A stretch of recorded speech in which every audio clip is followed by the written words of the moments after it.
Hello everyone, my name Arjun Singh Shekhawat. आप सभी का आपके अपने यूट्यूब चैनल टिपटॉप क्लास में आपका हार्दिक स्वागत है, अभिनंदन है। आज के इस वीडियो में हम कक्षा 11 की प्रश्नावली 9.2 का सेकंड पार्ट, जिसमें क्वेश्चन नंबर 11 से बाकी के सभी क्वेश्चन नंबर 19 तक और इसके एग्जाम्पल इस वीडियो में डिस्कस करने वाले हैं। इससे पहले वाले वीडियो में मैंने 9.2 के क्वेश्चन नंबर 1 से लेकर क्वेश्चन नंबर 10 तक करा दिए हैं।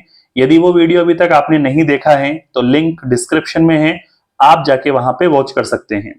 यदि आप हमारे चैनल पर नए हैं तो चैनल को लाइक शेयर सब्सक्राइब जरूर करना और घंटी के बटन को जरूर प्रेस करना, जिससे आगे आने वाले वीडियो के नोटिफिकेशन सबसे पहले आप तक पहुंचे। आइए बिना किसी देरी के सीखना स्टार्ट करते हैं प्रश्नावली 9.2 का क्वेश्चन नंबर 11। क्वेश्चन नंबर 11 हमें दे रखा है, एक रेखा का समीकरण हमें ज्ञात करना है जो निर्देशांकों से समान अंतःखंड काटती हैं और बिंदु 2, 3 से जाती हैं। इस पूरे क्वेश्चन को समझने के लिए हम इसका एक ग्राफ बनाते हैं, यानी हम कार्तीय तल पर इसको दर्शाते हैं। वैसे ग्राफ बनाना या फिर कार्तीय तल पर निरूपित करना फेयर कॉपी में कोई कंपलसरी नहीं है, लेकिन क्वेश्चन को जब आप इस तरह से फिगर बना के दिखाओगे तो आपको चीजें काफी अच्छे से समझ में आएगी और उस प्रश्नावली का मीनिंग समझ में आएगा, क्वेश्चन का मीनिंग समझ में आएगा। ठीक है, तो सबसे पहले हम क्या करते हैं, दो अक्ष लेते हैं कार्तीय तल की, एक्स अक्ष और वाई अक्ष। ठीक है, एक रेखा का समीकरण हमें ज्ञात करना है, तो ये वो रेखा है, इसे हम कहते हैं अभिष्ट रेखा, जिसका समीकरण हमें क्या करना है ज्ञात, ये रेखा एल है। अब ये रेखा इस तरह से बनाई हुई है कि यह अंतःखंड समान काटती है निर्देशांक अक्षों से। मतलब ये हुआ कि अगर मैं मूल बिंदु से इस रेखा में इस वाले पॉइंट को देखता हूं और मूल बिंदु से y अक्ष पर इस पॉइंट B को देखता हूं, तो ये समान अंतःखंड बनाती हैं। मतलब इसका अंतःखंड क्या होता है, x अंतःखंड A और y अंतःखंड क्या होता है B। तो A और B समान अंतःखंड बनाती हैं, तो इसका मतलब A और B का मान क्या होगा, बराबर होगा। क्लियर है यहां तक। अब हमें क्या करना है, इस रेखा का समीकरण ज्ञात करना है। सबसे पहले प्रश्न अनुसार अंतःखंड समान है, आप लिखना चाहो तो लिख सकते हैं। एक्स अक्ष का अंतःखंड A है और वाई अक्ष का अंतःखंड B है, और प्रश्न के अनुसार समान अंतःखंड बनाती हैं, तो A और B का मान क्या होगा, बराबर। हमें रेखा का समीकरण ज्ञात करना है, तो यहां पे लिखते हैं रेखा L का समीकरण। अब अंतःखंड दे रखा है, तो अंतःखंड के रूप में रेखा का समीकरण होता है x बटा a प्लस y बटा b बराबर में कितना हो गया, 1। यहां पर a और b बराबर है, तो यहां x बटा a प्लस यहां पे y, b के स्थान पे हम क्या लिख देते हैं, a, क्योंकि दोनों बराबर हैं। यहां पे कितना आ जाएगा, 1। एलसीएम लेते हैं, तो एलसीएम में यहां पे क्या आ गया, a, ऊपर क्या हो जाएगा, x प्लस वाई बराबर में 1। क्रॉस मल्टीप्लाई कराते हैं, तो x प्लस 1 को, x प्लस वाई को 1 से गुणा किया और a को 1 से गुणा किया। इसका नाम हमने समीकरण नंबर क्या रख लिया, 1। अब प्रश्न में यह दे रखा है कि यह रेखा बिंदु 2, 3 से जाती है, दोनों ही प्लस के, इसका मतलब ये फर्स्ट क्वाड्रेंट में है और फर्स्ट क्वाड्रेंट ये वाला होता है। तो यहीं पर हम कहीं बिंदु P ले लेते हैं जो हमें दे रखा है 2 और 3। इसका मतलब ये बिंदु 2, 3 इस रेखा पर है, तो इस रेखा के x और y को क्या करेगा, संतुष्ट। तो हम x और y की जगह इस बिंदु के निर्देशांक 2 और 3 रख सकते हैं, x की जगह 2 और y की जगह 3। तो यहां पे लिखते हैं परंतु 2 और 3 जो बिंदु हैं वो रेखा L पर स्थित हैं। अगर ये इस रेखा L पर स्थित हैं तो हम क्या कर सकते हैं, x की जगह x का मान 2, y की जगह y का मान 3 रखकर a का मान ज्ञात कर सकते हैं। तो 3 और 2 5, a का मान कितना आ गया, 5। इसका नाम क्या रखा, समीकरण नंबर 2। यही a का मान 5 यहां पे रखकर उस रेखा का समीकरण ज्ञात किया जा सकता है। तो समीकरण नंबर 1 व समीकरण नंबर 2 से, समीकरण नंबर 1 व समीकरण नंबर 2 से वैल्यू पुट करते हैं, तो रेखा L का समीकरण क्या बनेगा,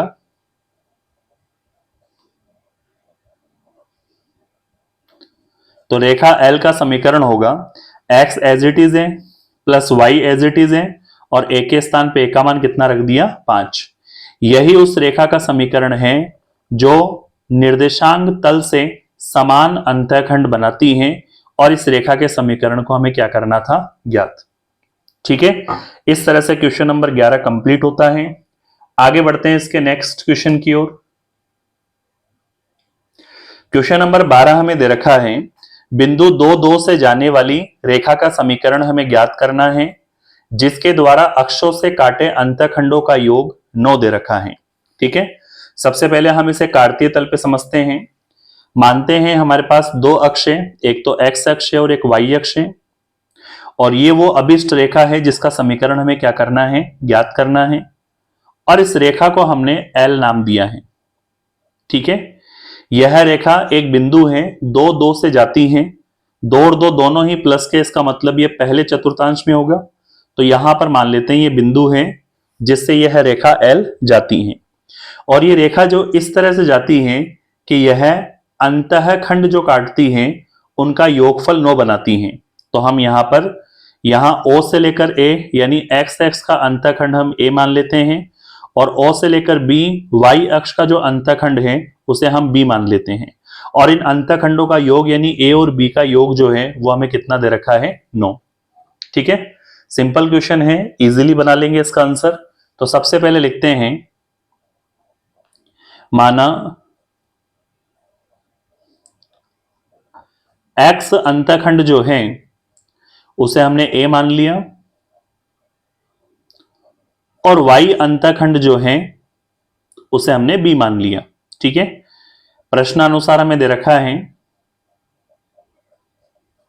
प्रश्नानुसार हमें दिया गया है कि दोनों ही अंतःखंडों का योग यानी a प्लस बी, यह हमें 9 दे रखा है।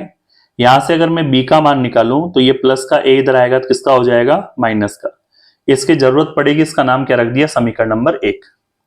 अंतःखंड की बात की गई है तो रेखा का समीकरण अंतःखंड के रूप में, अंतःखंड के रूप में रेखा L का समीकरण, अंतःखंड के रूप में रेखा L का समीकरण, और यह समीकरण होता है x बटा a प्लस वाई बटा बी बराबर में कितना हो जाएगा, 1। समीकरण नंबर 1 से, और यह रेखा जिस बिंदु से जाती है उससे हम क्या करते हैं, मान रखते हैं। तो यहां पे सबसे पहले हम क्या करते हैं, a और b के मान समीकरण नंबर 1 से रखते हैं। तो यहां पे समीकरण नंबर 1 से वैल्यू पुट करेंगे, x तो एज इट इज है, बटे में a के स्थान पे a रहेगा, plus y as it is है, b के स्थान पे b का मान क्या रखेंगे, 9 माइनस का a, और बराबर में कितना हो गया, 1। ठीक है, अब हम क्या लिखते हैं, यह जो रेखा है बिंदु P यानी 2 2 इस रेखा L पर स्थित है। तो इसका मतलब x और y के जो मान हैं वो इस समीकरण को संतुष्ट करेंगे। तो x और y की जगह हम क्या रख सकते हैं, 2। यहां पे क्या लिखते हैं, परंतु बिंदु P जिसके निर्देशांक 2 2 हैं रेखा L पर स्थित हैं। अगर रेखा L पर स्थित है तो मान रखो इसके अंदर x की जगह x का मान कितना रख दिया, 2 बटे में दे रखा है a, y की जगह y का मान भी 2 बटे में दे रखा है 9 माइनस का a, बराबर में कितना हो गया, 1। क्रॉस मल्टीप्लाई कराते हैं, 9a, 9 माइनस a को 2 से गुणा किया तो 2, 9 माइनस का a, यहां पे 2 को a से गुणा किया 2a, और इसके बटे में इस a को इसके साथ गुणा में लिखते हैं तो a को 9 माइनस a के साथ लिख दिया, बराबर में कितना है, 1। कैलकुलेट करो, 2 को अंदर गुणा किया 9 दून 18, माइनस का 2 को a से गुणा किया 2a, प्लस का 2a, इसके बटे में गुणा कराते हैं, 9 को a से गुणा किया 9a, a को a से गुणा किया a स्क्वायर, बराबर में कितना, 1। 2a से 2a कट गया, ऊपर कितना आ जाएगा, 18, और इसके बटे में क्या दे रखा है, 9a माइनस का a स्क्वायर बराबर में 1। इसके बटे में 1 लगाते हैं और क्रॉस मल्टीप्लाई कराते हैं। यहां पर 9a माइनस a स्क्वायर को 1 से गुणा किया तो 9a माइनस का a स्क्वायर, 18 को 1 से गुणा किया तो 18। ठीक है, माइनस का a स्क्वायर इधर आया तो प्लस का a स्क्वायर, प्लस का 9a उधर गया तो माइनस का 9a, प्लस का 18 हमें दे रखा है, बराबर में कितना हो गया 0। यहां पर गुणनखंड विधि अप्लाई करते हैं, 9 ए के टुकड़े हो जाएंगे, 6 3 18, 6 और 3 9, तो ये हो गया ए स्क्वायर। यहां पे टुकड़े किए तो माइनस का 6 और माइनस का 3 प्लस में दे रखा है 18 और बराबर में कितना है 0। आगे वाले पद से ए कॉमन लेंगे तो क्या बचेगा a माइनस 6, पीछे वाले पद से -3 कॉमन लेंगे तब भी क्या बचेगा a माइनस 6। इसको हम यहां पे सॉल्व करते हैं। ऊपर पहले वाले पद से हमने क्या कॉमन लिया था a, तो क्या बचा a माइनस का 6, दूसरे वाले पद से क्या कॉमन लिया था माइनस का 3, तब भी बचा a माइनस का 6 बराबर में 0। एक बार बाहर वाला पद a माइनस का 3 और एक बार a माइनस का 6 बराबर में क्या आ जाएगा 0। पहला पद a माइनस 3, तो माइनस का 3 इधर आया तो प्लस का 3, फिर माइनस का 6 इधर आया तो प्लस का 6। तो a के हमारे पास 2 मान हैं, तो ये b के मान भी हमें ज्ञात करने होंगे। a के मान तो आ गए, यानी x अंतखंड तो आ गया हमारे पास। y अंतखंड निकालने के लिए हम क्या करेंगे, a का मान यहां पुट करेंगे, जिससे किसका मान मिल जाएगा b का। तो यहां पे लिखते हैं समीकरण 1 से, समीकरण नंबर 1 से हम कैलकुलेट करेंगे। तो यहां पर सबसे पहले हम x की जगह 3 रखें, a की जगह 3 रखेंगे तो b का मान, वापस हम a की जगह 6 रखेंगे तो b का मान। तो यहां पे लिखते हैं b बराबर, यहां पर देख लो कैलकुलेट डायरेक्ट कर देते हैं।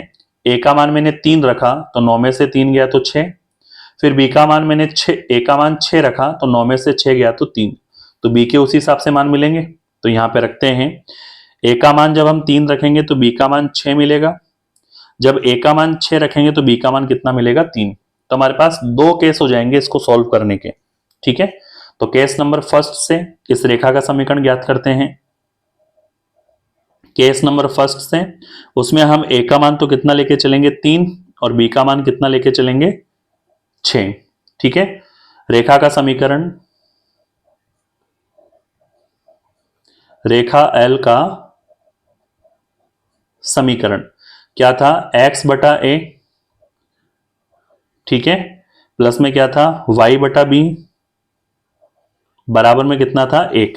वैल्यू रखो यहां पे, ये तो रहा x, a की जगह a का मान 3 प्लस y, b की जगह b का मान 6 और बराबर में कितना हो गया 1।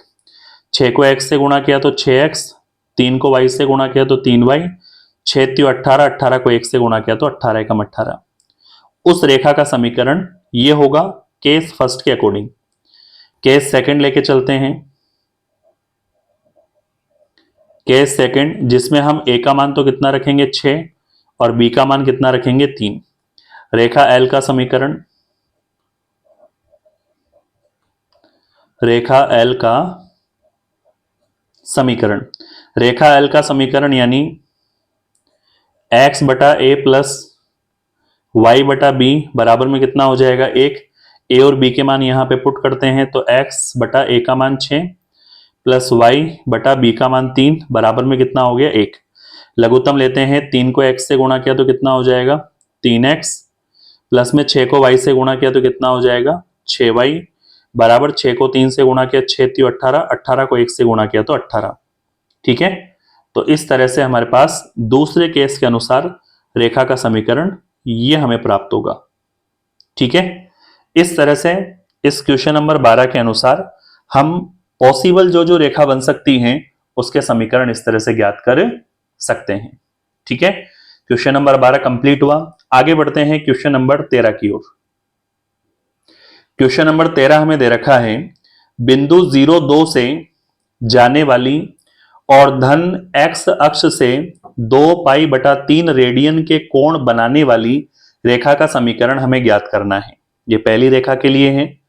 आगे इसके समांतर और x अक्ष, इसके समांतर और क्या दे रखा है x अक्ष को मूल बिंदु से 2 इकाई नीचे, अब यहां पर x की जगह क्या कर लेना y, ये y दे रखा है प्रश्न में, y अक्ष को मूल बिंदु से 2 इकाई नीचे की दूरी पर प्रतिच्छेद करती हुई रेखा का समीकरण भी ज्ञात कीजिए।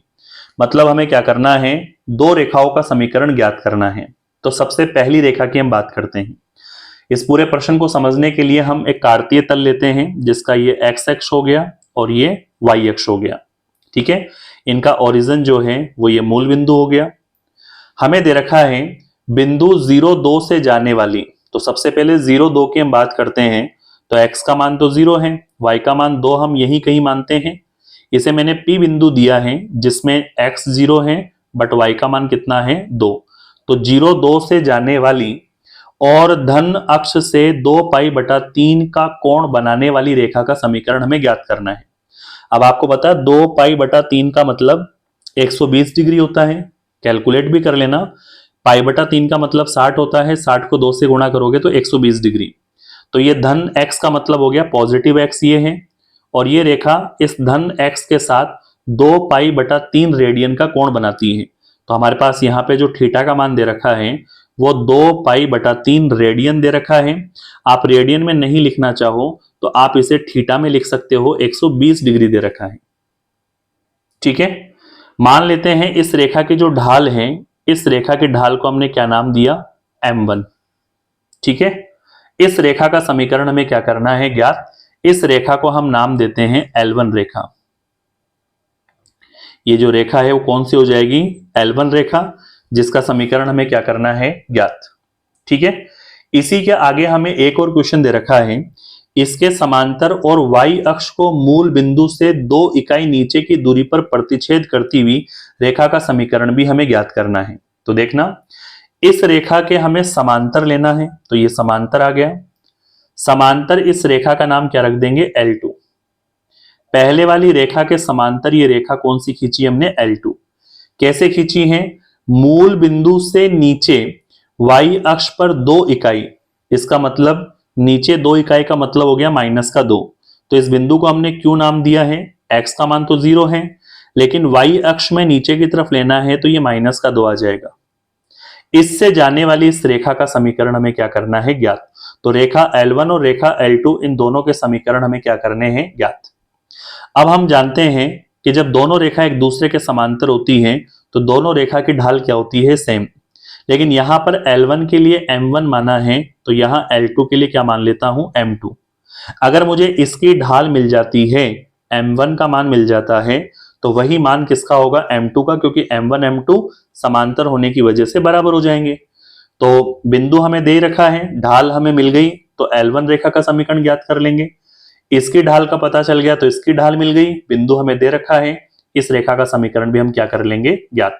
क्योंकि पिछले वाले वीडियो में मैंने आपको रेखा के समीकरण के विविध रूप, यानी किस किस तरह से हमें रेखा के समीकरण के सूत्र याद रखने हैं, वो मैंने आपको करवा रखा है। ठीक है, तो यहां पे लिखते हैं सबसे पहले, माना L1 रेखा का ढाल जो है वो m1 है और L2 रेखा का जो ढाल है वो m2 है। तो यहां पे लिख देते हैं, माना L1 रेखा का जो ढाल है उस ढाल को हमने क्या माना है, m1, तथा L2 रेखा का जो ढाल है उस ढाल को हम क्या मानते हैं, m2। क्लियर है, ढाल यानी m निकालने का फॉर्मूला m1 निकाल लेते हैं, तो थीटा हमें दे रखा है तो क्या हो जाएगा, tan थीटा। यहां पे m1 इजिकल टू, यहां पे tan थीटा का जो मान दे रखा है वो 2π/3 दे रखा है। प्रश्नावली 3 में हमने पढ़ रखा है 2π/3 को हम क्या लिख सकते हैं, पाई माइनस π/3। कैलकुलेट करोगे तो ये आएगा, 3π में से 2π गया तो 3π में से 1π गया तो 2π, बटे में कितना आ जाएगा, 3। अब ये फिलहाल हमारे पास सूत्र होता है tan पाई माइनस थीटा बराबर -tan थीटा। ठीक है, प्रश्नावली 3 अगर आपने नहीं देखी है तो वो जरूर देख लेना, क्योंकि ये डाउट वहीं से क्लियर होंगे। तो ये क्या हो जाएगा, माइनस का tan थीटा, थीटा कितना है, π/3। तो यहां पे m1 बराबर माइनस π/3 यानी tan 60 का मान कितना होता है, √3। और m1 और m2 बराबर हो जाएंगे, क्योंकि L1 रेखा L2 रेखा के समांतर है, समांतर है, तो यहां पर m1 ढाल m2 ढाल के बराबर हो जाएगी और ये दोनों ढाल -√3 के बराबर है। क्लियर यहां तक। तो सबसे पहले अपन क्या करते हैं, रेखा L1 का समीकरण ज्ञात करते हैं। ठीक है, और L1 जो रेखा है वो y अंतखंड पर है, क्योंकि y अंतखंड पे काट रही है।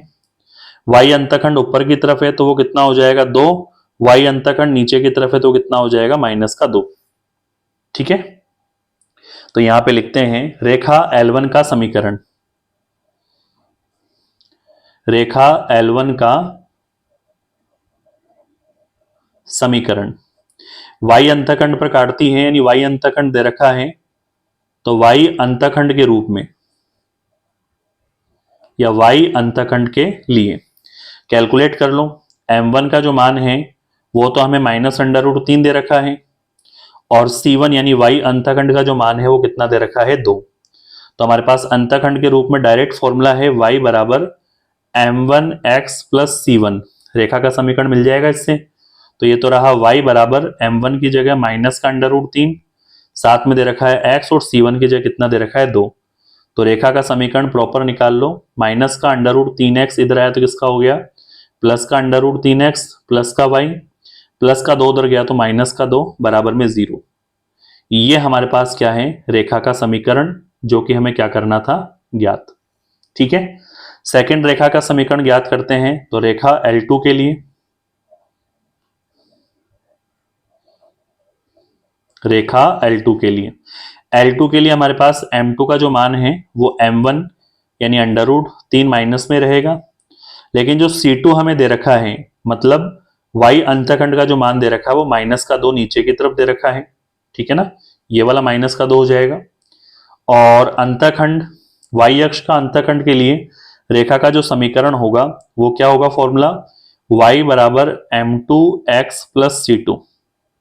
कैलकुलेट करो, y बराबर m2 का मान क्या दे रखा है -√3, x क्या दे रखा है एज इट इज, x2 का मान कितना है -2, -√3x इधर आया तो +√3x प्लस का y, -2 इधर आया तो +2 बराबर में क्या हो जाएगा 0। ये L2 रेखा का क्या कहलाएगा समीकरण। इस तरह से प्रश्न में इन दोनों ही रेखाओं के समीकरण हम इस कैलकुलेशन से ज्ञात कर सकते हैं। इस तरह से हमारा क्वेश्चन नंबर 13 कंप्लीट होता है। ठीक है, आगे बढ़ते हैं इसके नेक्स्ट क्वेश्चन नंबर 14 की ओर।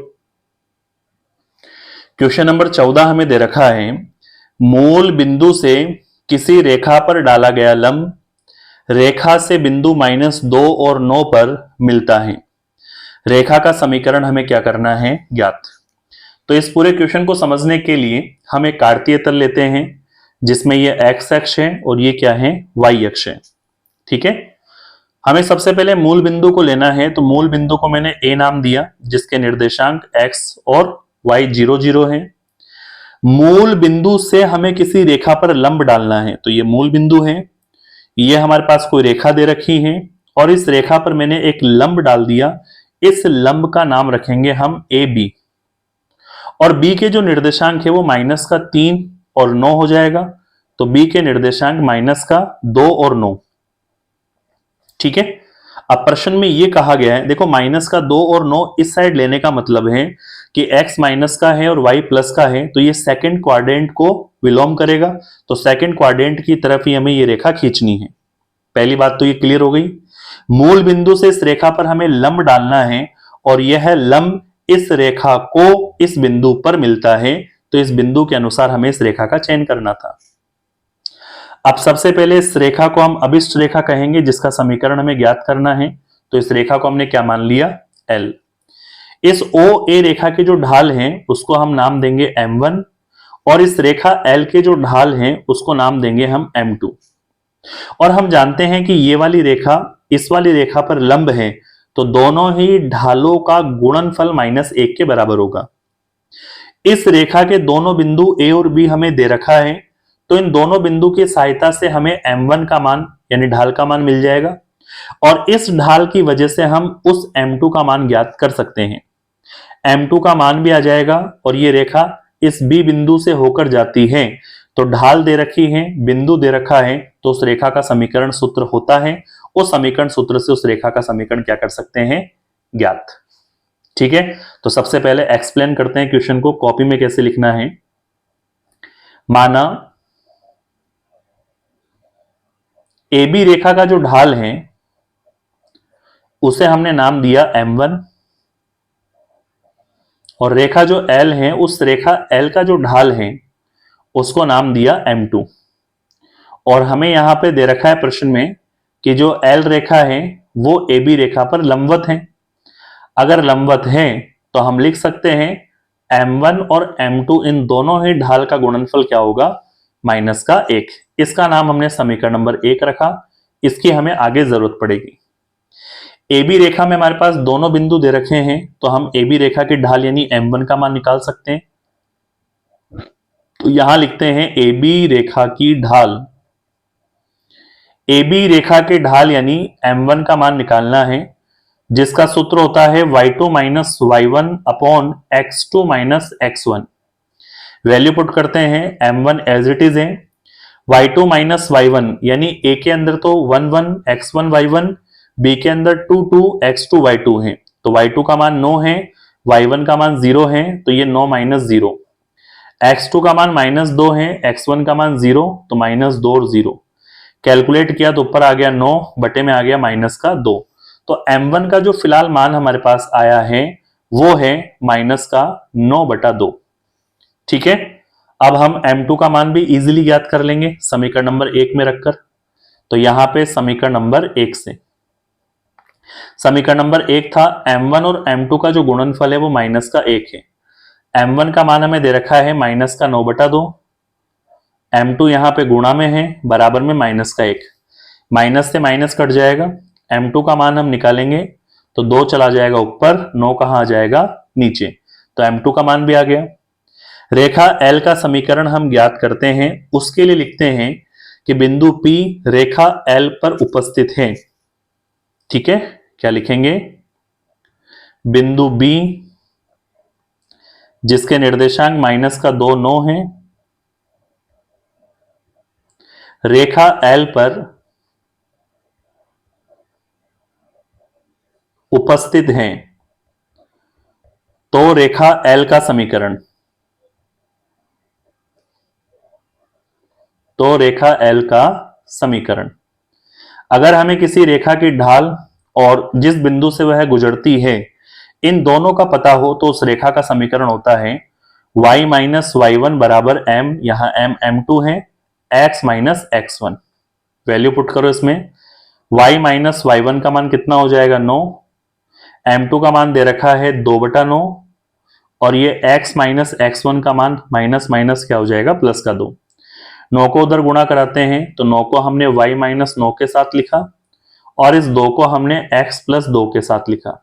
कैलकुलेट करो, 2 को x से गुणा किया तो 2x, 2 को 2 से गुणा किया 4, 9 को y से गुणा किया 9y, 9 को 9 से गुणा किया 81।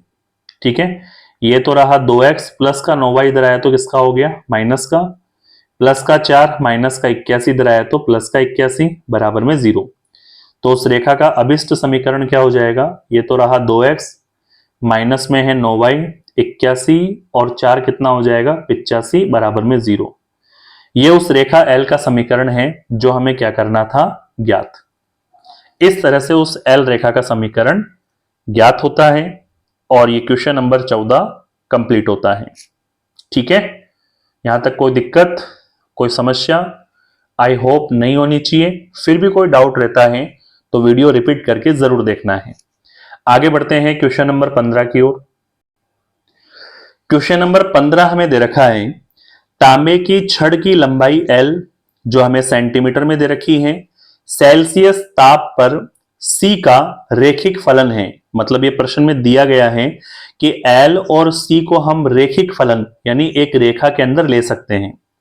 कैसे, एक प्रयोग में यदि उस तांबे की छड़ की लंबाई 124.942 सेंटीमीटर है, तब उस केस में सेल्सियस ताप का पैमाना 20 डिग्री सेल्सियस है।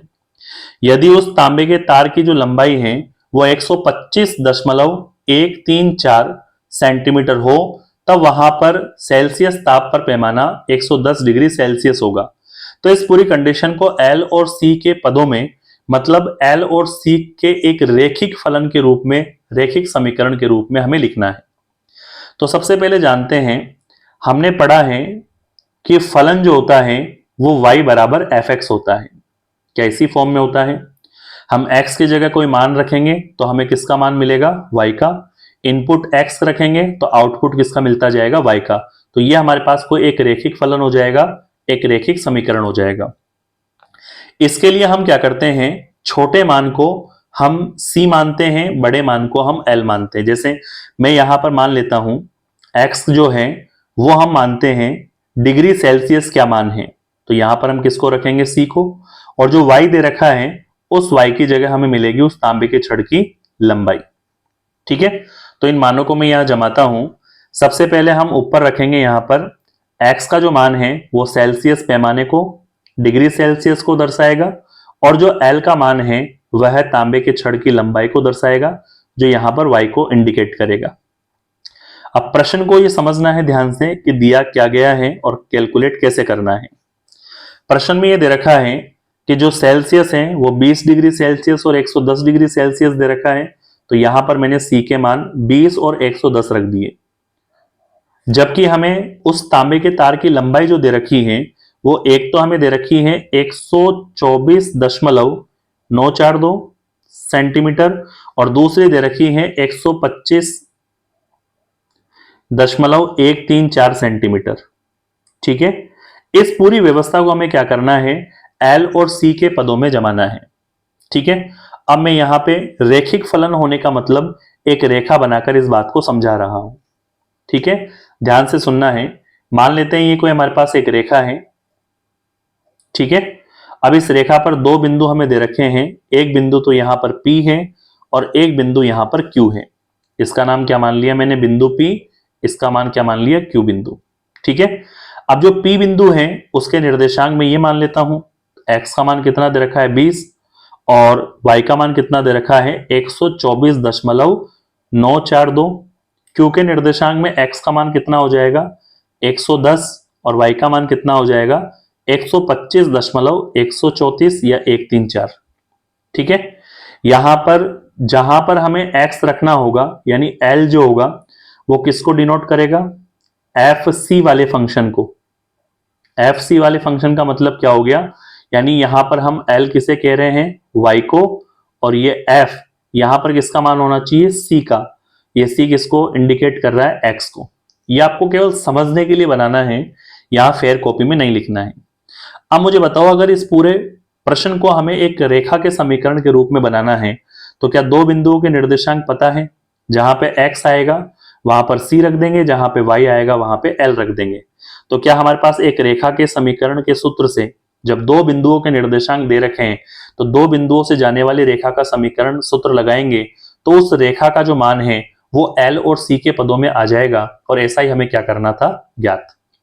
तो यहां पर मैं मान लेता हूं ये कोई रेखा L है और इसका समीकरण हमें L और C के पदों में निकालना है। तो यहां पे लिखते हैं रेखा L का समीकरण। क्या लिखेंगे यहां पे, रेखा L का समीकरण।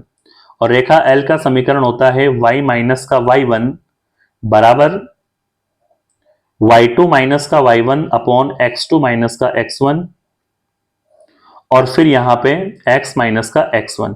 ठीक है ना, जहां पे x और y है वहां पर आप x की जगह c रखोगे और y की जगह l रखोगे। x1 y1 की जगह ये वाले मान रखने हैं, x2 y2 की जगह ये वाले मान रखने हैं, और ये सभी मान हम इस सूत्र में पुट करते हैं। तो y के स्थान पे y का मान हमने क्या रख दिया, l, y1 का मान कितना रखा 124.942। ठीक है, इसी तरह से y2 का मान क्या रख दिया 125.134 माइनस y1 का मान क्या रख दिया 124.942 और इसके बटे में दे रखा है x2 माइनस x1। तो x2 का मान 110 है और x1 का मान कितना है 20। x माइनस x1 तो x की जगह क्या रखेंगे c और x1 की जगह क्या रखेंगे 20। ठीक है, इसे कैलकुलेट करते हैं। यह तो एज इट इज रहेगा L माइनस का 124.942 बराबर 125.134 में 124.942 घटाते हैं तो अप्रोक्स 0.192 यानी 0.192 और 110 में से 20 गया तो कितना बचेगा 90, और यहां पे C माइनस का 20 एज इट इज। ठीक है, अब हम कैलकुलेट करते हैं इसे, पहले इसे लिख देते हैं। तो ये क्या हो जाएगा L बराबर क्या दे रखा है 0.192 बटे में है 90 और यहाँ सी वाला पद c माइनस का 20, ये माइनस वाला पद इधर आया तो किसका हो जाएगा प्लस का 124.942। तो ये तो रहा L और ये रहा C। L और C के पदों में हमें एक समीकरण के रूप में लिखना था, इस समीकरण को आगे हल करने की आवश्यकता नहीं है, यही समीकरण L और C के पदों में व्यक्त होता है और यही हमें क्वेश्चन नंबर 15 में क्या करना था ज्ञात। तो इस टाइप के क्वेश्चन को हम सारणी बनाकर x1 y1 x2 y2 से समझ सकते हैं और हल कर सकते हैं। ठीक है, क्वेश्चन नंबर 15 कंप्लीट होता है। आगे बढ़ते हैं इसके नेक्स्ट क्वेश्चन नंबर 16 की ओर।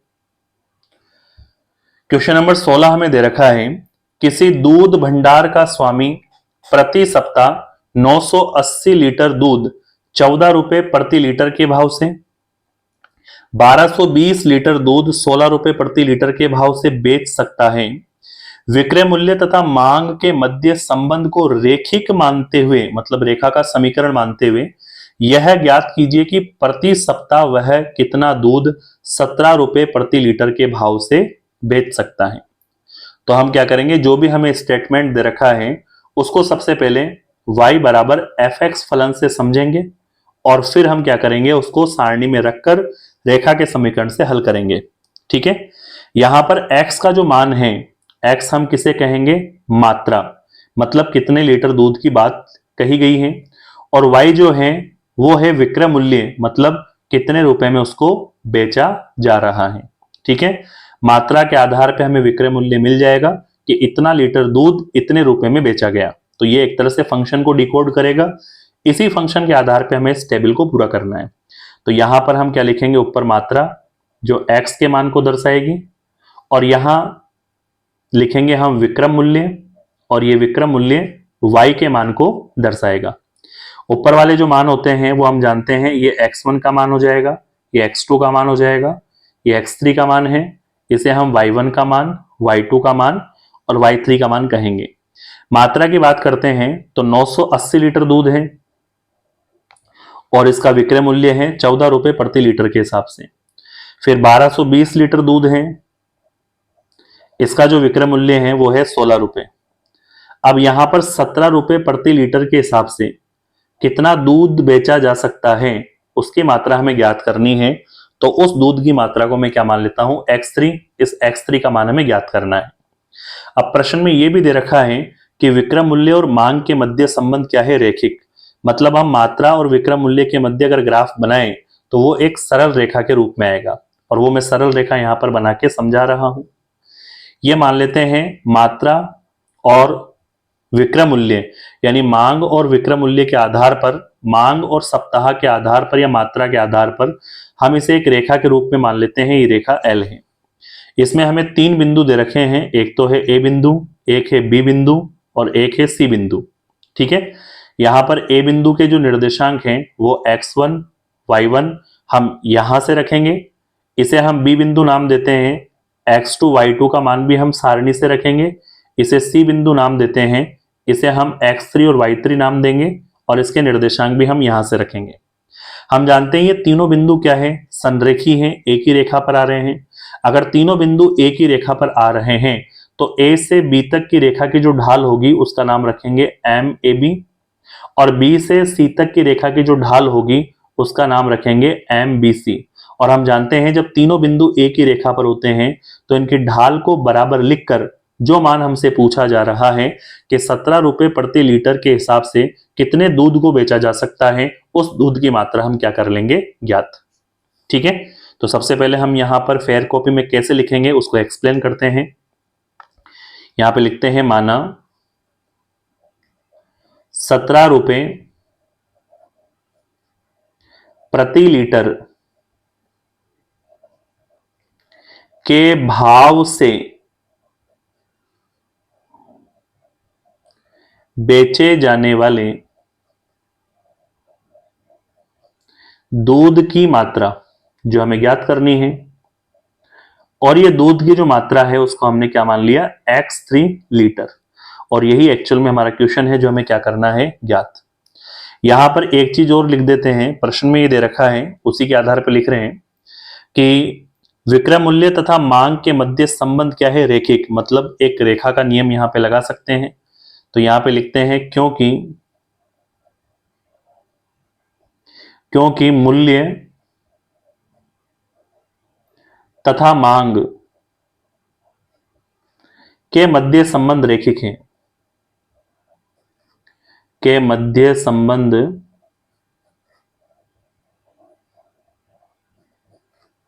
रेखिक है। अगर इसके मध्य संबंध रेखिक है तो ऊपर हमने पढ़ा है कि ए बी की ढाल और बी सी की ढाल आपस में क्या होगी, बराबर होगी। किसके नियम से, संरेख के नियम से।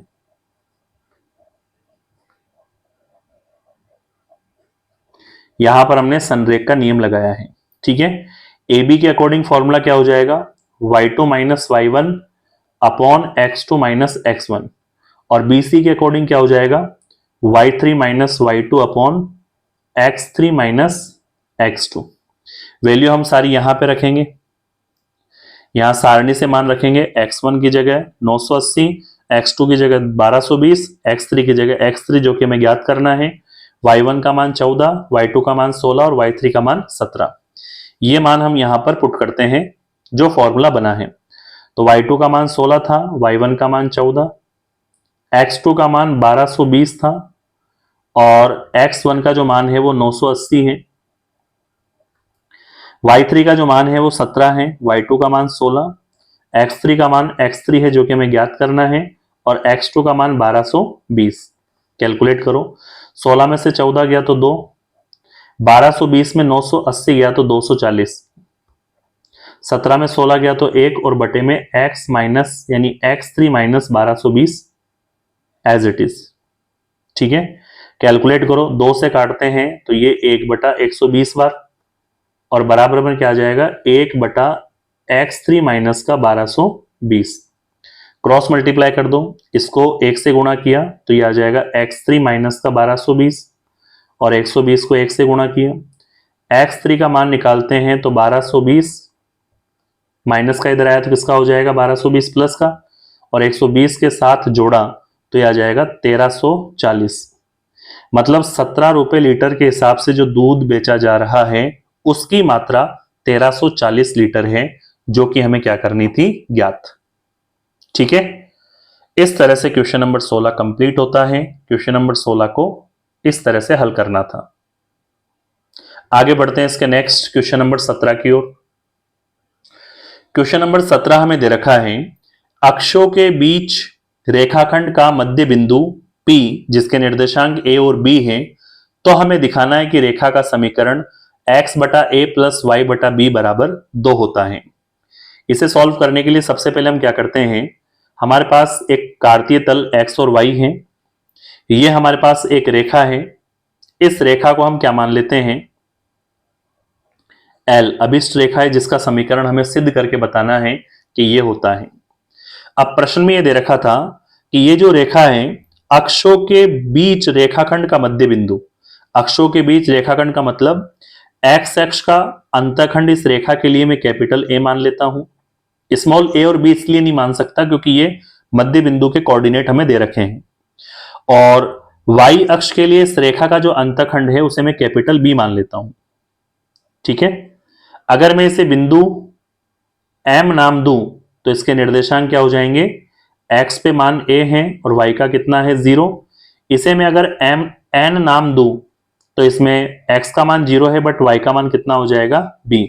और इस रेखाखंड का, ये रेखा पूरी है लेकिन इस रेखाखंड का जो मध्य बिंदु है वो प्रश्न में हमें p दे रखा है, जिसके निर्देशांक a और b है। अब इस रेखा का समीकरण दी गई सिचुएशन के आधार पे हमें ये लाना है, ये सिद्ध करना है। तो सबसे पहले हम लिखते हैं, जो हमारे पास x अक्ष का अंतखंड है वो कैपिटल A है और y का अंतखंड जो है वो b है, ऐसा हमने माना है। माना x अंतखंड जो दे रखा है वो a दे रखा है, और y अंतखंड जो दे रखा है वो हमें क्या दे रखा है, b दे रखा है, ठीक है। तो सबसे पहले हम क्या करते हैं, इस m n रेखा को लेके चलते हैं और उसको मैं थोड़ा सा अलग से ड्रॉ कर लेता हूं। रेखा एल का जो रेखाखंड है एम एन उसको लेके चलते हैं और इसका जो मध्य बिंदु है वो हमें पी दे रखा है। एम के जो निर्देशांक है वो ए जीरो है, एन के जो निर्देशांक है वो जीरो बी है, पी के जो निर्देशांक है वो ए और बी है। तो मध्य बिंदु का सूत्र लगाते हैं और इस ए का और बी का मान हम ज्ञात कर लेते हैं। मध्य बिंदु का सूत्र मैंने 9.1 के वीडियो में आपको लिखवा दिया था, एक बार फिर रिपीट कर देता हूं। तो यहां पे लिखते हैं पी, ए बी का मध्य बिंदु है, पी जो है वो ए बी का क्या है, मध्य बिंदु है। तो हम जानते हैं मध्य बिंदु है तो मध्य बिंदु का सूत्र लगाएंगे, मध्य बिंदु सूत्र से। और हम जानते हैं मध्य बिंदु सूत्र में x का फॉर्मूला होता है x1 प्लस x2 का हाफ और y का फॉर्मूला होता है y1 प्लस y2 का हाफ। ठीक है, वैल्यू पुट करते हैं। x की जगह x का मान क्या हो जाएगा a, y का मान b, x1 y1 के मान इससे और x2 y2 के मान इससे रखेंगे। तो x का मान तो हो गया a, x1 का मान a, x2 का मान 0 बटे में 2, y का मान हो गया b, y1 का मान 0, y2 का मान b और बटे में कितना हो गया 2। कैलकुलेट कर लेते हैं। यहाँ पे a को 2 से गुणा किया तो 2a, तो a का मान हमारे पास कितना आ जाएगा 2 स्मॉल a। यहां से b का मान निकालते हैं तो 2 को b से गुणा किया तो 2b। तो हमारे पास अंतःखंड a और b का मान है और रेखा का समीकरण अंतःखंड के रूप में हम इजीली ज्ञात कर सकते हैं। तो यहां पे लिखते हैं रेखा का समीकरण, रेखा कौन सी है L, रेखा का समीकरण किस रूप में ज्ञात करेंगे, अंतःखंड रूप में। और हम जानते हैं रेखा का समीकरण अंतःखंड रूप में होता है x बटा कैपिटल A, y जिसका अंतःखंड कैपिटल B और बराबर में कितना होता है 1। a और b के जो मान हमने 2a और 2b निकाले हैं वो यहां पे रख दो। x बटा इस a के स्थान पे 2a प्लस y बटा यहां पे क्या रख देंगे 2b बराबर में कितना हो गया 1। यहां पर 1/2 दोनों से कॉमन ले सकते हैं तो ये क्या बनेगा x बटा a प्लस यहां पे y बटा b और बराबर में कितना हो जाएगा 1। कैलकुलेट करो इसे, ये 2 भाग से कहा जाएगा गुणा में, तो यहां क्या बचेगा x बटा a प्लस में आ जाएगा y बटा b और बराबर में कितना आ जाएगा 2। और इस रेखा का समीकरण ऐसा हो, यही प्रश्न में हमें क्या करना था, सिद्ध। ये लास्ट में क्या लिख देंगे, हैंस प्रूफ। यानी x बटा a प्लस y बटा b बराबर में 2 इस रेखा का समीकरण होता है, ऐसा प्रश्न में हमें क्या करना था, सिद्ध करना था।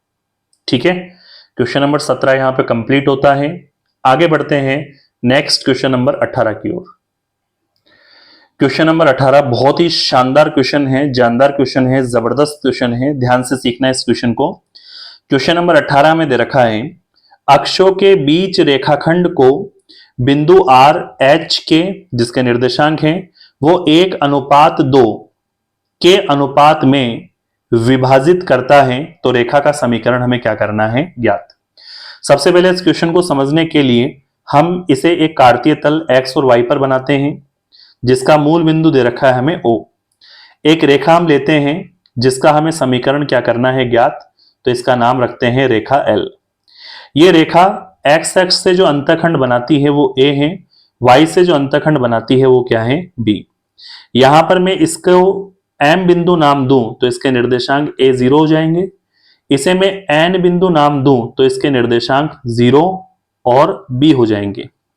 ये रेखाखंड जो MN है, इस MN पर एक बिंदु हम इस तरह से लेते हैं, जैसे ये हमने R बिंदु ले लिया, ये इस तरह से लेते हैं जिससे इसके निर्देशांक H के हमें प्रश्न में दे रखे हैं, और ये जो बिंदु है इस पूरे रेखाखंड को 1:2 में विभाजित करता है। अब 1:2 का मतलब ये हुआ कि हमें x वाले हिस्से की तरफ 1 रखना है और y वाले हिस्से की तरफ 2 रखना है, तो ये हो जाएगा 1:2। तो ये अनुपात कितना हो गया, 1:2। तो सबसे पहले अगर हम क्या करें, यदि a और b अंतःखंड का मान निकाल लें तो ये a और b का अंतःखंड ही हमें इस रेखा का समीकरण यानी L रेखा का समीकरण देगा। लेकिन a और b का मान जब तक हमारे पास नहीं होगा तब तक हम इस रेखा का समीकरण ज्ञात नहीं कर सकते। उसके लिए हम क्या करेंगे, इस MN रेखा को लेके चलेंगे। इसमें अनुपात दे रखा है, बिंदुओं के निर्देशांक दे रखा है, तो बिंदु के निर्देशांक के लिए हम अंतः विभाजन का सूत्र लगाएंगे, जैसे कि 10th क्लास में आपने पढ़ा होगा। अंतः विभाजन के सूत्र की सहायता से ही हमें A और B का मान मिलेगा, जिससे हमें रेखा का समीकरण ज्ञात करना है। ठीक है, तो सबसे पहले यहां पे क्या लिखते हैं, जो प्रश्न में दे रखा है, माना x अक्ष का अंतखंड, या जो x का अंतखंड हमने माना है वो स्मॉल a है, और y का जो अंतः खंड हमने लिया है वो क्या है, b है। ठीक है, इस MN रेखा को मैं यहां पर रिप्रेजेंट कर रहा हूं। ये तो हमारे पास M है और ये N बिंदु है और ये MN रेखाखंड है। M के निर्देशांक हमें A0 दे रखा है, N के जो निर्देशांक है वो 0B दे रखा है। इस MN रेखा पर एक बिंदु क्या दे रखा है, R, जिसके निर्देशांक H और K हैं, और ये अनुपात हमें दे रखा है 1:2।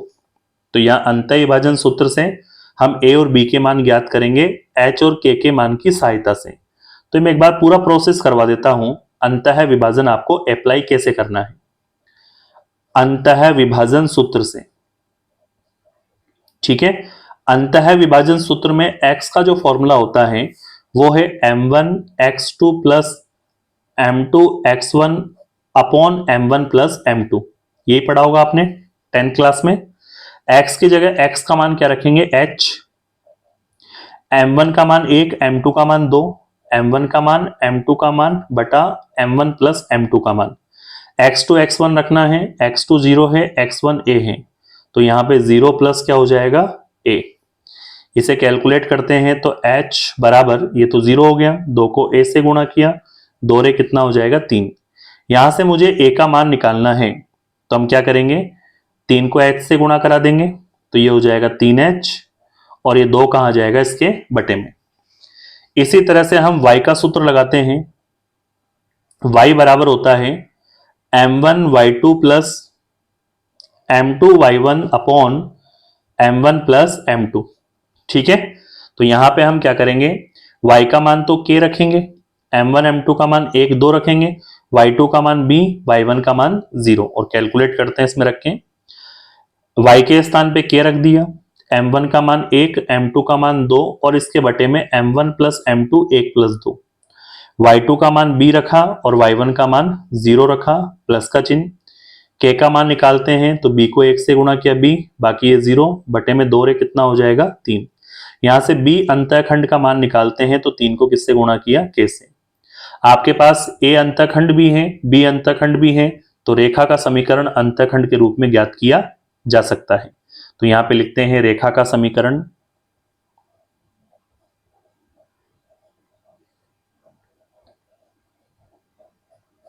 रेखा का समीकरण किसके रूप में ज्ञात करेंगे हम, अंतःखंड के रूप में।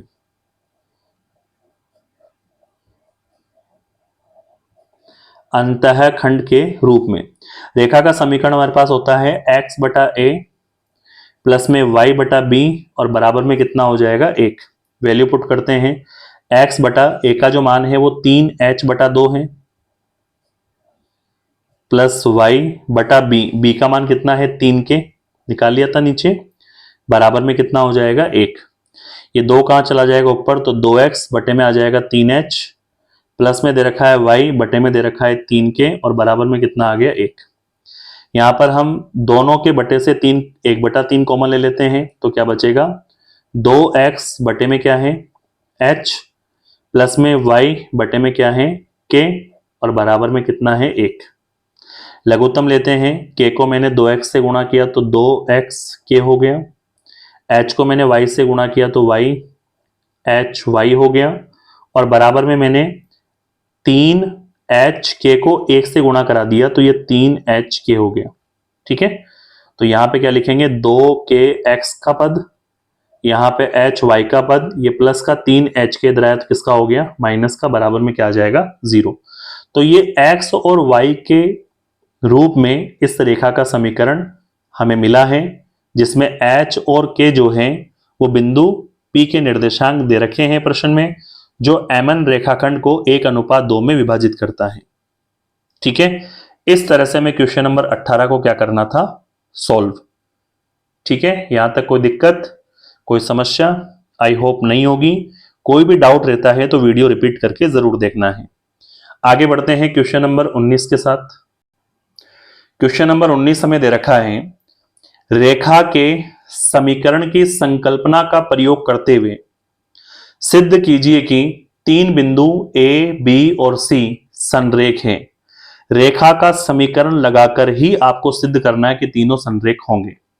ठीक है, इसको सिद्ध करने के लिए सबसे पहले हम इन तीनों बिंदु को संरेख सिद्ध करेंगे, तो तीनों को हम एक ही रेखा में ले लेते हैं।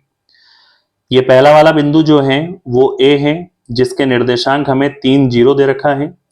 दूसरा वाला जो बिंदु है वो बी है, जिसके निर्देशांक -2 है। और तीसरा बिंदु सी है, जिसके निर्देशांक 8 और 2 हमें दिया गया है। अब संरेख सिद्ध करेंगे रेखा के समीकरण की संकल्पना का प्रयोग करते हुए। तो सबसे पहले हम क्या करेंगे कि हम जानते हैं दो बिंदुओं से होकर कोई एक रेखा गुजरती है, तो ये हमारे पास कौन सी रेखा हो जाएगी, ए बी। और इन दो बिंदुओं का प्रयोग करते हुए हम रेखा का समीकरण ज्ञात कर लेंगे। उस समीकरण में हम क्या करेंगे, हम जानते हैं इसको जैसे ही हम आगे बढ़ाएंगे तो क्या ये इसी रेखा पर लाई करेगा, इसी रेखा पर रहेगा संरेख होने के लिए। तो जो इन दोनों बिंदु को मिलाने पर जो रेखा का समीकरण आएगा, उस समीकरण में x और y की जगह अगर मैं 8 और 2 रख दूं और उस रेखा के दोनों तरफ के पद अगर बराबर आ जाए, तो हम कह सकते हैं रेखा के समीकरण की संकल्पना से तीनों बिंदु क्या है, संरेख। तो पहला काम है इन दोनों बिंदु से बनने वाली रेखा का समीकरण ज्ञात करना, बाद में इस बिंदु को उस रेखा पर संतुष्ट कराना। ठीक है, तो पहले लिखेंगे रेखा ए बी का समीकरण। रेखा ए बी का समीकरण, दो बिंदुओं से होकर जाने वाली रेखा का समीकरण y माइनस का y1 बराबर y2 minus y1 upon x2 minus x1 and x minus x1 होता है। वैल्यू पुट करते हैं, y की जगह y रहेगा, y1 का मान कितना हो जाएगा, 0, y2 का मान -2, y1 का मान 0, x2 का मान -2, x1 का मान 3, और यहां x माइनस x1 का मान कितना हो जाएगा, 3। कैलकुलेट करो इसे, ये तो रहेगा y बराबर यहां पे -2 बटा -5 एंड x -3। माइनस से माइनस कट गया, 5 उधर गया तो 5y, और माइनस कटने के बाद 2 को अंदर गुणा किया तो 2x -6। 2x को मैं इधर लिख रहा हूं, प्लस का 5y इधर आया तो क्या हो गया, -5y, और -6 उधर चला गया तो किसका हो गया, +6। इसका नाम हमने क्या रखा, समीकरण नंबर 1। अब हमारे पास इस समीकरण में हम क्या करेंगे, x और y की जगह इस बिंदु C के इन मानों को रखेंगे। मानों को रखने पर अगर बराबर में 6 आता है तो ये C बिंदु इस रेखा पर होगा। इस तरह तीनों बिंदु एक ही रेखा पर होकर संरेख की शर्त को संतुष्ट करेंगे। ठीक है, तो यहां पे क्या लिखते हैं, जांच। क्या जांच करनी है, यदि C बिंदु जिसके निर्देशांक 8 और 2 हैं AB पर है या नहीं, AB पर है या नहीं, उसके लिए हम समीकरण नंबर 1 में x की जगह x का मान 8 और y की जगह y का मान 2 रखते हैं। ठीक है, कैलकुलेट कर लो यहां पे, तो ये तो रहा 2, x का मान 8 माइनस का 5, y का मान 2 बराबर में 6, 8 दूना 16, 5 दूना 10 बराबर में 6, 16 कम 10 कितना हो जाएगा, 6 बराबर में कितना है, 6। दोनों तरफ के पद बराबर होने का मतलब है कि वह इस बात को संतुष्ट करता है। तो क्या लिखेंगे लास्ट में, अतः है बिंदु C यानी 8 और 2 AB रेखा पर है, AB पर है। अतः है तीनों बिंदु कौन कौन से, A, B व C, ये तीनों के तीनों बिंदु क्या हो जाएंगे, संरेख। और ऐसा हमें क्या करना था, बताना था। रेखा के समीकरण की संकल्पना देते हुए हमें ऐसा क्या करना था, सिद्ध करना था। ठीक है, इस तरह से क्वेश्चन नंबर 19 के साथ प्रश्नावली 9.2 के सभी क्वेश्चन हमने इस वीडियो में डिस्कस किए हैं। जैसे कि आपको पता है कि एग्जाम्पल का कोई अलग से वीडियो नहीं बनाते हैं, तो हम 9.2 के एग्जाम्पल भी इसी में सॉल्व करेंगे। आगे बढ़ते हैं 9.2 के एग्जाम्पल की ओर। एग्जाम्पल नंबर 3 तक तो हमने पिछले वीडियो में डिस्कस कर लिए थे। अब हम 9.2 का एग्जाम्पल नंबर 4 डिस्कस करेंगे। ये दे रखा है अक्षों के समांतर और -2, 3 से जाने वाली रेखाओं के समीकरण हमें क्या करने हैं ज्ञात। इस क्वेश्चन को समझने के लिए हमने एक तो यहाँ पे एक्स एक्स और एक वाई एक्स से घिरा हुआ एक कार्तीय तल लिया है। इस कार्तीय तल में -2 और 3 का मतलब है दूसरा चतुर्थांश। ये बिंदु हमने पी ले लिया। ये -2 और 3 हमने कौन सा चतुर्थांश लिया है, दूसरा चतुर्थांश। और एक्स अक्ष के समांतर, एक्स अक्ष ये रहा, इसके समांतर कोई हमने एक रेखा ली है। इस रेखा का नाम क्या रखा है, एल। इसका समीकरण हमें क्या करना है ज्ञात। जैसा कि आपने बेसिक में पढ़ रखा है कि कोई भी रेखा एक्स एक्स के समांतर होती है तो उसमें ढाल नहीं होगी, यानी ढाल का मान क्या होगा, 0। तो ढाल दे रखी है, बिंदु दे रखा है, तो उस रेखा का समीकरण हम इजीली ज्ञात कर सकते हैं। ठीक है, तो यहां पर क्या लिखना है, एक्स एक्स के समांतर रेखा का समीकरण होता है y का मान। डायरेक्ट भी लिख सकते हैं, एक्स अक्ष के समांतर रेखा का समीकरण जो होता है वो होता है y का मान। तो यहां y का मान कितना दे रखा है, 3। तो यहां पे लिख देंगे y बराबर 3। ये हमारे पास उस रेखा का क्या कहलाएगा, समीकरण। ठीक है, आगे वही प्रश्न है। ठीक है, उस प्रश्न को हम क्या करेंगे, इस तरह से समझेंगे कि ये हमारे पास एक्स अक्ष और वाई अक्ष एक कार्तीय तल है और ये इसका ओरिजिन मूल बिंदु है। वापस वही बिंदु लेना है हमें, -2 और 3। -2 और 3 कौन से क्वाड्रेंट में, सेकंड क्वाड्रेंट में। लेकिन अब ये जो रेखा है वो वाई अक्ष के समांतर लेनी है। तो वाई अक्ष हमारे पास ये है। जब वाई अक्ष के समांतर होती है तो मैंने बता रखा है बेसिक में कि ढाल का मान क्या होता है, अनंत होता है। अब ढाल का मान हमें अनंत दे रखा है, तो इस रेखा का समीकरण क्या डिस्कस किया था, वाई अक्ष के समांतर हो तो x का मान ही रेखा का समीकरण होता है। तो x बराबर क्या हो जाएगा, -2। तो यहां पे क्या लिखेंगे, y अक्ष के समांतर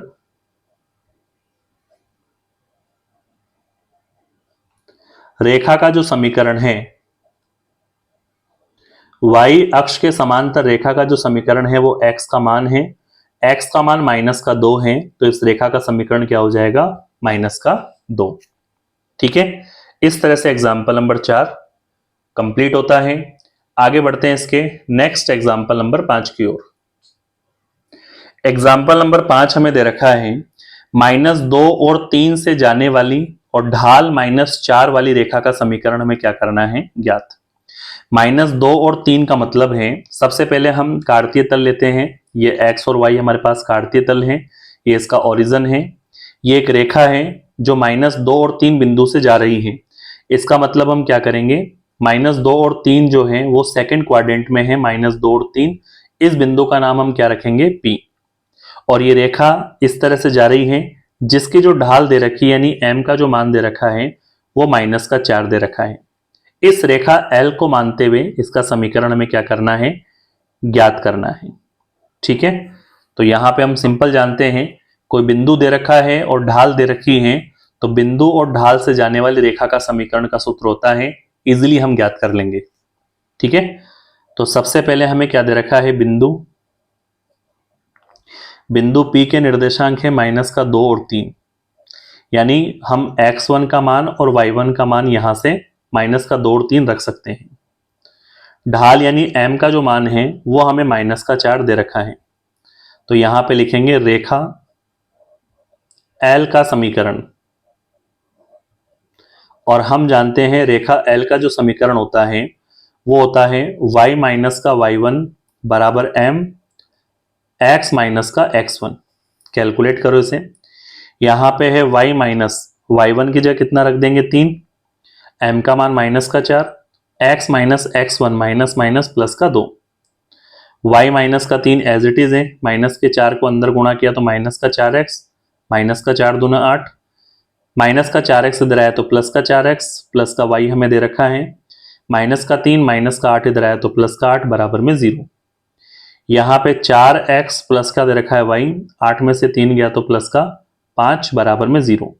ये हमारे पास उस रेखा का समीकरण है जो बिंदु -2 3 से जाती है और जिस रेखा की ढाल -4 हमें प्रश्न में दे रखी है। ठीक है, इस तरह से एग्जाम्पल नंबर 5 कंप्लीट होता है। सिंपल एग्जाम्पल था, इजीली फॉर्मूले से बन गया। ठीक है, आगे बढ़ते हैं नेक्स्ट एग्जाम्पल के लिए। एग्जाम्पल नंबर 6 में दे रखा है बिंदुओं 1 -1 और 3 5 से होकर जाने वाली रेखा का समीकरण हमें क्या करना है ज्ञात। तो सबसे पहले हम क्या करते हैं, इस रेखा को हम कार्तीय तल XY जिसका मूल बिंदु O है उस पर दर्शाते हैं, और ये रेखा ये रही जिसका समीकरण हमें ज्ञात करना है। तो इसका हम नाम रखते हैं, ये रेखा क्या है L, जिसका समीकरण हमें क्या करना है ज्ञात। अब ये दो बिंदु से जाती है, पहला बिंदु तो है 1 -1, यानी एक प्लस का है एक माइनस का है, तो ये चौथे क्वाड्रेंट में होगा। तो इस बिंदु को हमने P नाम दिया, ये 1 और माइनस का 1 हो गया।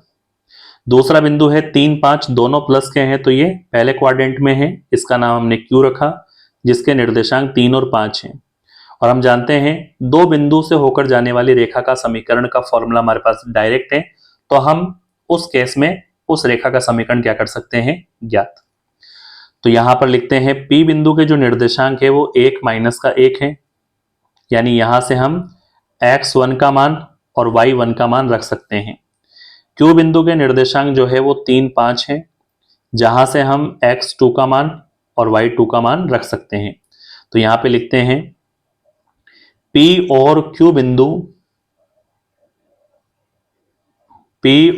बिंदुओं से होकर जाने वाली रेखा L का समीकरण।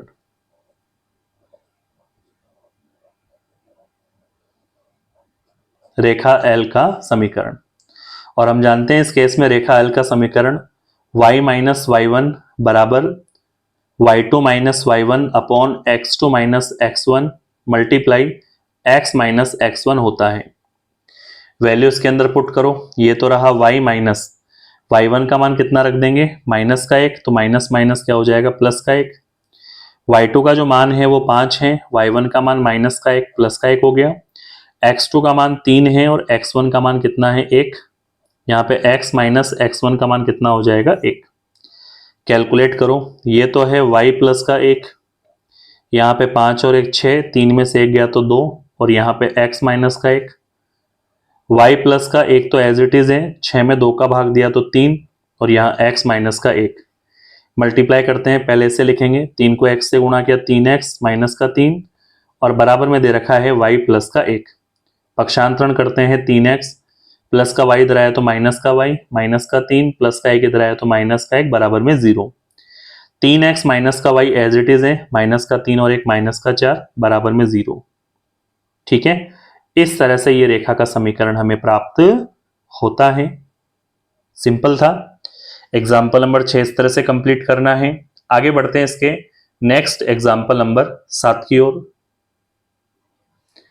एग्जाम्पल नंबर 7 हमें दे रखा है उन रेखाओं के समीकरण हमें ज्ञात करने हैं जिनके लिए टेन थीटा यानी ढाल का मान 1/2 हमें दे रखा है, थीटा रेखा का झुकाव है, और फर्स्ट हमें दे रखा है y अंतखंड का मान -3/2 है। इस क्वेश्चन को समझने के लिए सबसे पहले हम क्या करेंगे, इस रेखा को कार्तीय तल x और y पर दर्शाएंगे। ये जो रेखा है इस रेखा को नाम देंगे L, और इस रेखा L का समीकरण में क्या करना है ज्ञात। ये रेखा जो है वह कितना ढाल बनाती है, टेन थीटा बराबर 1/2। तो ये इसकी क्या कहलाएगी प्रवणता कहलाएगी, जिसका नाम हम क्या रखेंगे m। और यह y अक्ष का जो अंतखंड हमें दे रखा है, यानी ये नीचे की तरफ दे रखा है, ये y अक्ष का अंतखंड दे रखा है -3/2, जिसे हम c का मान कहते हैं। ठीक है, तो y अंतखंड दे रखा है, तो y अंतखंड के रूप में रेखा का समीकरण लगा देंगे और आंसर आ जाएगा। ठीक है, फर्स्ट देखिए, सबसे पहले हमें यहाँ पे टेन थीटा, जिसे हम प्रवणता या ढाल m कहते हैं, जिसका मान हमें 1/2 दे रखा है। y का जो अंतःखंड है, y अंतःखंड को हम क्या नाम देते हैं, -3/2 हमें दे रखा है। y अंतःखंड को हम c नाम देते हैं, जिसका मान है -3/2। तो यहां पे लिखते हैं रेखा का समीकरण y अंतःखंड के रूप में। रेखा L का समीकरण y अंतःखंड के रूप में, और ये हो जाएगा इसका फॉर्मूला y बराबर mx प्लस सी। कैलकुलेट करो, यहां पर y एज इट इज है, m का जो मान है वो हम कितना रखेंगे 1/2, x एज इट इज है, c का मान -3/2। ठीक है, यहां बटे का 2 और बटे का 2 एलसीएम लेंगे तो 2, 2 को y से गुणा करा देंगे तो 2y, 1 को x से गुणा किया और माइनस का कितना है 3, x को लिखेंगे प्लस का 2y इधर आया तो माइनस का 2y, फिर दे रखा है -3 और बराबर में 0। ये उस रेखा का समीकरण है जिसका हमें y अंतःखंड दिया गया था। ठीक है, इसका फर्स्ट क्वेश्चन कंप्लीट है। आगे बढ़ते हैं इसके सेकंड एग्जांपल की ओर। सेकंड एग्जांपल भी सेम उसी पर डिपेंडेड है, बस थोड़ा सा चेंज है कि अब हम y अक्ष के अंतःखंड की जगह हमें x अंतःखंड कितना दे रखा है 4। तो सबसे पहले हम ग्राफ से थोड़ा सा देखते हैं। ये हमारे पास कार्तीय तल x और y है, ये कोई रेखा है, इस रेखा का जो हमें यहाँ थीटा यानी प्रवणता दे रखी है m, वो हमें 1/2 दे रखी है। ठीक है ना, उसके बाद अब की बार x अंतःखंड कितना दे रखा है 4। तो x अंतःखंड का मतलब होता है x अक्ष से ये रेखा कितने भाग पर काट रहा है, वो अंतःखंड कितना होता है 4। अब यहां पर हम रेखा का समीकरण x अंतःखंड के रूप में लगाएंगे, जिसका डायरेक्ट फॉर्मूला हमारे पास है। तो सबसे पहले यहां पे लिख देते हैं टेन थीटा, जिसे हम प्रवणता m कहते हैं, उसका जो मान है वो हमें 1/2 दे रखा है। x अंतःखंड हमें दे रखा है, x अंतःखंड का मान कितना दे रखा है 4। x अंतःखंड को d कहते हैं, d का मान 4 है। तो यहां पे लिखते हैं रेखा का समीकरण, रेखा का समीकरण x अंतःखंड के रूप में, रेखा का समीकरण x अंतःखंड के रूप में, रेखा का समीकरण x अंतःखंड के रूप में होता है y बराबर m, ये हो जाएगा x माइनस का d। ये फॉर्मूला आपको याद रखना है, y अंतःखंड के लिए क्या होता है रेखा का समीकरण, और x अंतःखंड के लिए क्या होता है रेखा का समीकरण। यहाँ पे y बराबर m का मान 1/2 है, x माइनस d का मान कितना दे रखा है 4। d की वैल्यू कितनी रखेंगे यहाँ पे 4। कैलकुलेट करते हैं, 2 को उधर y से गुणा करा दिया, बराबर में x माइनस का 4, x प्लस का 2y इधर आया तो माइनस का 2y, माइनस का 4 बराबर में 0। तो ये हमारे पास रेखा का समीकरण आ गया, जो कि हमें क्या करना था ज्ञात। इस तरह से एग्जाम्पल नंबर 7 कंप्लीट होता है। ठीक है, यहां तक कोई दिक्कत, कोई समस्या आई होप नहीं होनी चाहिए। फिर भी कोई डाउट होता है तो वीडियो रिपीट करके जरूर देखना है। आगे बढ़ते हैं इसके एग्जाम्पल नंबर 8 की ओर। एग्जाम्पल नंबर 8 हमें दे रखा है, एक रेखा का समीकरण हमें ज्ञात करना है जो x अक्ष और y अक्ष से क्रमशः 3 और 2 अंतःखंड बनाती है। बहुत ही सिंपल क्वेश्चन है। सबसे पहले हम क्या करते हैं, इस पूरे क्वेश्चन को एक ग्राफ में दर्शाते हैं कार्तीय तल पर, जो हमारे पास x और y है। एक रेखा ले लेते हैं, ये रेखा हमें दे रखी है, इसके अंतःखंड दे रखे हैं 3 और 2। एक्चुअल में रेखा ऐसे बननी चाहिए क्योंकि x अक्ष प्लस का 3 है। फिलहाल आप याद रख लेना, यहां पर मैं x का जो अंतःखंड है वो कितना ले रहा हूं 3, और y का जो अंतःखंड है वो कितना ले रहा हूं 2।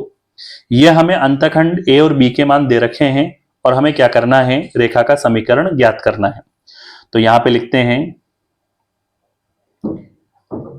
x अंतःखंड जो दे रखा है, x अंतःखंड को हम क्या कहते हैं a, और इसका मान दे रखा है 3। y अंतःखंड जो दे रखा है वो है b, इसका मान दे रखा है 2। तो यहां पे लिखते हैं रेखा, इस रेखा को हम क्या नाम देंगे, एल। रेखा एल, इसका समीकरण हमें क्या करना है, ज्ञात। तो यहां पे रेखा एल का समीकरण, रेखा एल का समीकरण किसके रूप में, अंतःखंड के रूप में, अंतःखंड के रूप में हमें ज्ञात करना है। तो रेखा एल का समीकरण क्या होता है, x बटा ए प्लस वाई बटा बी बराबर में 1। वैल्यू पुट करो इसके अंदर, ये तो रहा x बटा ए का मान 3 प्लस y बटा बी का मान 2 बराबर में कितना हो गया, 1। एलसीएम लेते हैं, 2 को x से गुणा किया 2x, 3 को y से गुणा किया 3y, 2 3 को गुणा किया 6, 6 को 1 से गुणा किया तो कितना हो गया, 6। क्लियर है यहां तक? कैलकुलेट करें आगे से। अच्छा, यहां प्रश्न में थोड़ा सा मिस्टेक क्या है, हमें यहां पे माइनस का 3 दे रखा है और -3 दे रखा है, तो बिल्कुल ये रेखा बिल्कुल सही है माइनस के 3 की तरफ। तो यहां क्या ले लेना, -3। वो थोड़ा टाइपिंग में मिस्टेक हो गया। यहां पर हम x का मान कितना रखेंगे, -3। अब -3 है तो -3 को y से गुणा करेंगे तो ये -3y, 3 दूना 6, ये -6 हो जाएगा। ठीक है, तो ये तो रहा 2x -3y -6 इधर आया तो +6 बराबर में 0। ये उस रेखा का समीकरण है जो हमें क्या करना था, ज्ञात। इस तरह से एग्जाम्पल नंबर 8 के साथ प्रश्नावली 9.2 जो हमने 2 पार्ट में पढ़ी है, इससे पहले वाले वीडियो में क्वेश्चन 1 से लेकर 10 तक मैंने करवा दिए हैं और इस वीडियो में क्वेश्चन नंबर 11 से लेकर 19 तक और इस प्रश्नावली के एग्जाम्पल हमने इस वन शॉट वीडियो के अंदर कंप्लीट कर लिए हैं। ठीक है, आप यहां तक इस प्रश्नावली को अच्छे से तैयार कर लें। नेक्स्ट वीडियो में मैं आपको प्रश्नावली 9 की विविध के सभी क्वेश्चन और एग्जाम्पल वन शॉट करवाऊंगा। यदि आपको हमारा पढ़ाया हुआ हेल्पफुल लगा है तो प्लीज चैनल को लाइक शेयर सब्सक्राइब किए बगैर मत जाना और अपने दोस्तों में भी इस चैनल के बारे में शेयर करना।